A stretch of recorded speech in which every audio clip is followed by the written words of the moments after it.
नमस्कार प्रिय दर्शकों आप सभी का स्वागत है आज की हमारी इस ज्ञानवर्धक वीडियो में। दोस्तों, गाय माता ने बताया, ये 5 बातें भूलकर भी किसी को मत बताना, कभी दुखी नहीं रहोगे। दोस्तों, आज की यह कहानी बड़ी ही ज्ञानवर्धक है। अगर कोई भी मनुष्य इन 5 बातों को और गाय माता द्वारा बताए इन 5 बातों को किसी को नहीं बताएगा तो वह व्यक्ति अपने जीवन में कभी भी दुखी नहीं रहेगा। प्रिय दर्शकों, आज की ये कहानी वाकई में बड़ी ज्ञानवर्धक है। दोस्तों, गाय को माता क्यों कहा जाता है? क्योंकि गाय माता के भीतर पवित्र 33 कोटि देवी देवता निवास करते हैं, जिसकी वजह से हर घर में गाय माता की पूजा की जाती है। गाय माता को देवी का स्वरूप माना जाता है। दोस्तों, आज हम आप सभी को गाय माता के द्वारा बताए गए इन 5 बातों के बारे में बताने जा रहे हैं, जिन्हें आपको अपने जीवन में अवश्य उतारना है। प्रिय दर्शकों, आज की यह कहानी बड़ी ही ज्ञानवर्धक है। अगर आप इस चैनल पर पहली बार आए हैं तो चैनल को सब्सक्राइब जरूर से कर दें। प्रिय दर्शकों, चलिए शुरू करते हैं। प्रिय दर्शकों, अपनी कमजोरियां किसी को नहीं बतानी चाहिए, चाहे वो आपकी पत्नी या आपका सगा पुत्र ही क्यों ना हो। कुछ बातें ऐसी होती हैं जिन्हें स्त्री, पुत्र और मित्र में भी कभी शेयर नहीं करनी चाहिए। इससे संबंधित मैं आपको एक कहानी सुनाता हूं। आशा करता हूं आपको आज की कहानी, आज का यह प्रसंग जरूर पसंद आएगा। बहुत समय पहले की बात है। एक गांव में रामू नाम का एक गरीब किसान रहता था। रामू के पास एक बहुत ही सुंदर और अच्छी नस्ल की गाय थी। रामू और उसकी पत्नी उस गाय की खूब देखभाल करते थे। करें भी क्यों ना, एकमात्र वह गाय ही उनकी आजीविका का साधन थी। उसी गाय के कारण ही सत्यम के घर का चूल्हा चौका चलता था। सत्यम की पत्नी दोनों टाइम उस गाय का दूध निकालती और सत्यम उस दूध को लेकर पास के शहर में बेच आता। दूध बेचकर जो भी धन अर्जित होता, उसी से रामू का घर चलता। सब कुछ ठीक ठाक चल रहा था। एक दिन की सुबह जब रामू की पत्नी उस गाय का दूध निकालने को गई तो उसने देखा गाय जमीन पर पड़ी तड़प रही है और उसके मुंह से झाग निकल रहे हैं। जब उसने गाय की यह हालत देखी तो तुरंत भागी भागी अपने पति के पास पहुंची और गाय की इस हालत के बारे में अपने पति को बताया। रामू पास के शहर में गया और पशुओं के डॉक्टर को बुला लाया। गाय को जब डॉक्टर ने देखा, डॉक्टर ने बताया, इसे किसी विषैले कीड़े ने काट लिया है, इस कारण इसकी ऐसी हालत हो गई है। मैं दवाई तो दे दूंगा, लेकिन मेरी कोई गारंटी नहीं है कि तुम्हारी गाय पहली की तरह स्वस्थ हो जाएगी। रामू के पास दूसरा कोई रास्ता नहीं था। इस तरह उस गाय का वो डॉक्टर इलाज शुरू कर देता है। रोज डॉक्टर महंगी महंगी दवाई लिखता। रामू उन दवाइयों को लेकर आता। रोज डॉक्टर आता और उस डॉक्टर को रोज फीस लेनी पड़ती। इस तरह रामू को गाय का इलाज कराते कराते 15 दिन बीत गए और 15 दिन के बाद वो रामू की गाय मर गई। अब तो रामू के ऊपर विपत्तियों का पहाड़ टूट पड़ा था। जो कुछ जमा पूंजी थी वो गाय के इलाज में खर्च हो गई और जो आजीविका का साधन था वो गाय भी मर गई। रामू पहले ही गरीब था और इन परिस्थितियों ने उसे एकदम भिखारी बना दिया। रामू अब भविष्य को लेकर चिंतित रहने लगा। जब रामू के घर में कुछ नहीं रहा तो एक दिन रामू की पत्नी उससे बोली, ए जी, इस तरह से कैसे काम चलेगा? जो कुछ रुपया पैसा था वो तो सब खर्च हो चुका है। अब तो राशन के भी पैसे नहीं बचे हैं। क्यों ना तुम कहीं जाकर मेहनत मजदूरी ही कर लो। पत्नी की बात सुनकर रामू काम ढूंढने के लिए चल देता है। रामू पूरे दिन काम ढूंढता रहा पर उसे किसी ने कोई काम नहीं दिया। थक हार के वह वापस घर को चल दिया। जब शाम को रामू खाली हाथ घर लौटा और पत्नी को बताया कि कहीं काम नहीं मिला तो पत्नी बोली, मैं तो इसी आस में बैठी थी कि शाम को आप कुछ कमा के ले आओगे तो कुछ राशन पानी आ जाएगा। घर में अन्न का एक दाना भी नहीं है। रामू ने कहा, आज पड़ोस से कुछ आटा चावल मांग के काम चला लो, जब नौकरी लग जाएगी तो उन्हें वापस कर देंगे। रामू की पत्नी पड़ोस के घर में गई और अपनी पड़ोसियों से बोली, बहन, हमारे घर में अन्न का एक दाना भी नहीं है। आपकी बड़ी मेहरबानी होगी, ये थोड़ा सा दाल चावल दे दो तो। इस प्रकार उस रात दोनों में खाना बनाकर खा लिया और सो गए। दूसरे दिन जब रामू काम ढूंढने को जाने लगा तो रामू की पत्नी बोली, सुनो जी, आज काम जरूर ढूंढ लेना, नहीं तो आज रात हम दोनों को भूखा ही सोना पड़ेगा। रामू ने कहा, कोशिश तो कर रहा हूं, कहीं ढंग का काम मिल जाए। तो रामू की पत्नी बोली, आज तुम काम मांगने जाओ तो लोगों को अपनी मजबूरी के बारे में बताना, शायद कोई दया करके तुम्हें काम दे दे। पत्नी की सलाह लेकर रामू काम की तलाश में चल दिया और वहां पहुंच गया जहां एक बिल्डिंग का निर्माण हो रहा था। रामू ने देखा वहां पर बहुत से लोग मजदूरी कर रहे हैं। रामू ने जब मजदूरों से काम के बारे में पूछा तो उन लोगों ने बताया कि यहां काम करने के लिए तुम्हें ठेकेदार से बात करनी पड़ेगी। जब रामू उस ठेकेदार के पास पहुंचा और उसने उस ठेकेदार से काम मांगा तो ठेकेदार ने यह कहते हुए मना कर दिया कि हमारे पास पूरी लेबर है और हमें अन्य लेबर की जरूरत नहीं है। तो रामू को अपनी पत्नी की बात याद आ गई कि कोई काम न दे तो उन्हें अपनी मजबूरी जरूर बताना। अपनी पत्नी की बात याद करके रामू हाथ जोड़ते हुए बोला, साहब मैं बहुत मजबूर हूं, मेरे घर अन्ना का एक दाना भी नहीं है। यदि आपने काम नहीं किया तो हम भूखे मर जाएंगे। जब ठेकेदार ने देखा ये बहुत ही मजबूर है तो उस ठेकेदार ने कहा, चलो ठीक है, मैं तुम्हें काम पर रख लेता हूं। और रामू को काम समझाकर वो ठेकेदार चला गया। सुबह से शाम तक रामू बहुत ही मेहनत से काम करता रहा। जब शाम को रामू ठेकेदार के पास पहुंचा तो ठेकेदार ने रामू को 50 रुपए दिए और कल समय से आने को कहा। 50 रुपए लेकर खुशी खुशी अपने घर को चल दिया। घर पहुंचा और अपनी पत्नी को मेहनत से कमाए हुए वो 50 रुपए दिए। पत्नी रुपए पाकर बेहद ही खुश हुई और उन रुपयों को लेकर दुकान पर गई और राशन पानी ले आई। इस तरह सत्यम की दाल रोटी चलने लगी। एक दिन जब रामू अन्य मजदूरों के साथ काम कर रहा था तो बातों ही बातों में उसे पता चलता है कि ठेकेदार उसके साथ बड़ा ही भेदभाव करता है और मजदूरों को तो काम के बदले 100 रुपए देता है और मुझे उसी काम करने के 50 रुपए देता है और काम भी मुझसे अन्य मजदूरों के मुकाबले अधिक कराता है। रामू अब शाम होने का इंतजार करने लगा।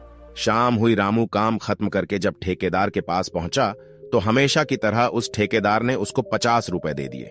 प्रिय दर्शकों, रामू रुपए लेकर बोला, साहब मुझे तो आप 50 रुपए देते हैं और जो मेरे साथी मजदूर हैं उन्हें आप 100 रुपए देते हो, जबकि वो जितना काम करते हैं उतना ही काम मैं भी करता हूं। फिर मेरे साथ ऐसा भेदभाव क्यों करते हो? तो ठेकेदार बोला, देख भाई रामू, तू मेरे पास आया था तो मुझे और लेबर की जरूरत नहीं थी। जब तू ज्यादा गिड़गिड़ाया तो मैंने ये सोच कर रख लिया कि तेरे पास रोजी रोटी का कोई विकल्प नहीं है और मुझे भी फायदा होगा कि आधे मेहताने में ही मुझे एक मजदूर मिल जाएगा।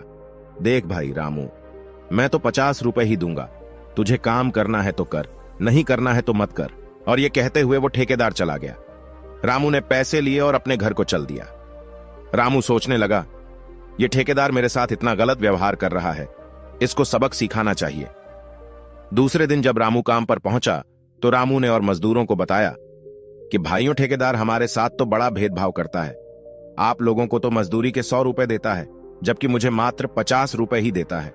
और उन लोगों से अपना दुखड़ा रोने लगा और कहने लगा, तुम यदि मेरा साथ दो तुम इस ठेकेदार को यहां से हटवा दूंगा और सेठ से बात करके उसके स्थान पर मैं आपका नया ठेकेदार बन जाऊंगा।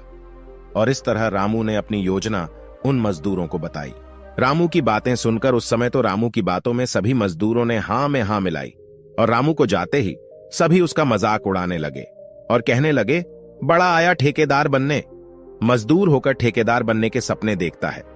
प्रिय दर्शकों, कोई नहीं चाहता कि उसके साथ काम करने वाला, उनके पड़ोस में रहने वाला या उनके जान पहचान वाला उनसे बड़ा आदमी बने, क्योंकि लोगों की मानसिकता कुछ इस तरह की होती है कि कोई उन्हें आगे बढ़ने की अपनी योजना बता दें तो उसकी राह में रोड़े डालने का काम करते हैं और कभी नहीं चाहते कि सामने वाला हमसे बड़ा आदमी बने। यही हाल उस रामू का हुआ।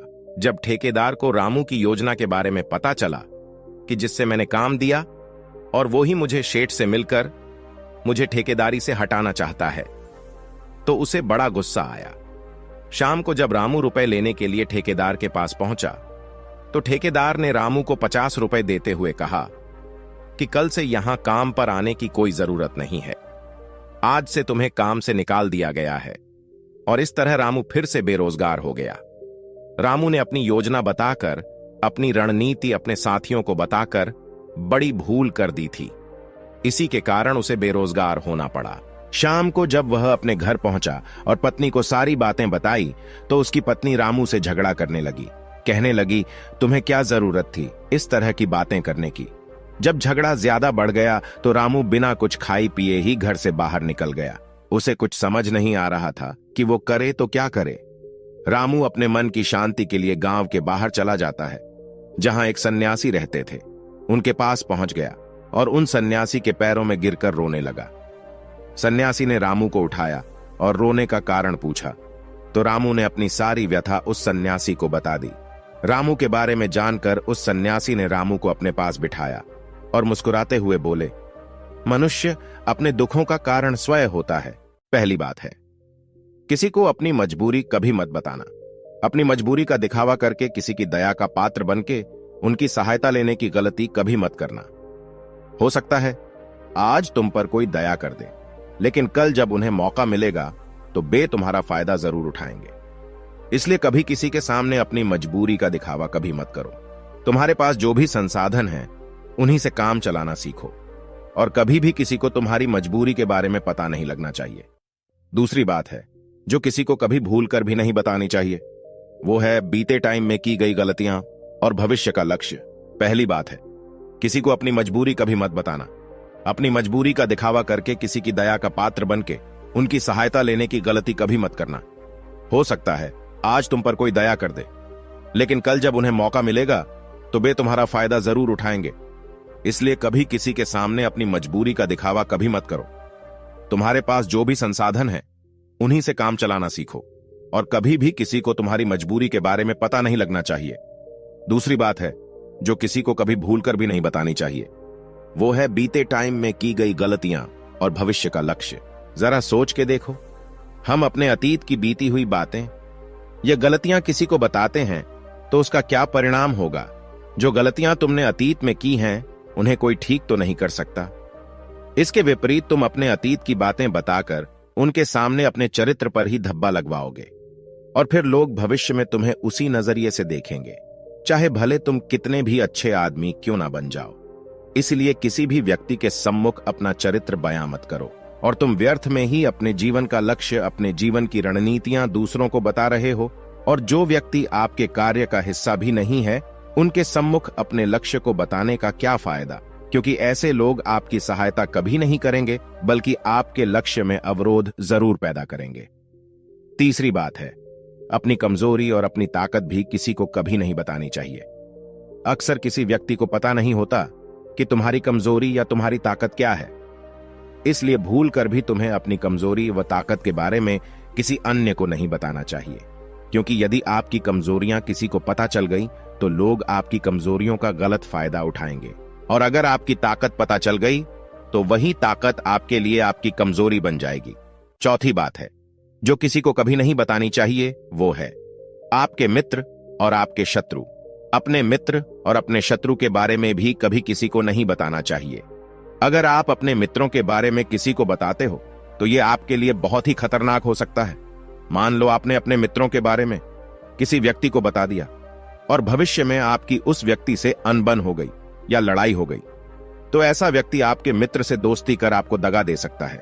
और दूसरा, आपके शत्रु के बारे में भी किसी को पता नहीं लगना चाहिए।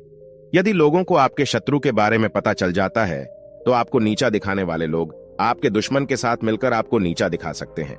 इसलिए भूल कर भी अपने मित्र और अपने शत्रु के बारे में किसी को नहीं बताना चाहिए। और पांचवी और अंतिम बात है, किसी की आपने मदद की है या किसी को कोई दान दिया है तो ये बातें भी किसी के सामने प्रकट नहीं करनी चाहिए। या तुम किसी को अपने दान के बारे में बताते हो तो वे दान करना व्यर्थ हो जाता है।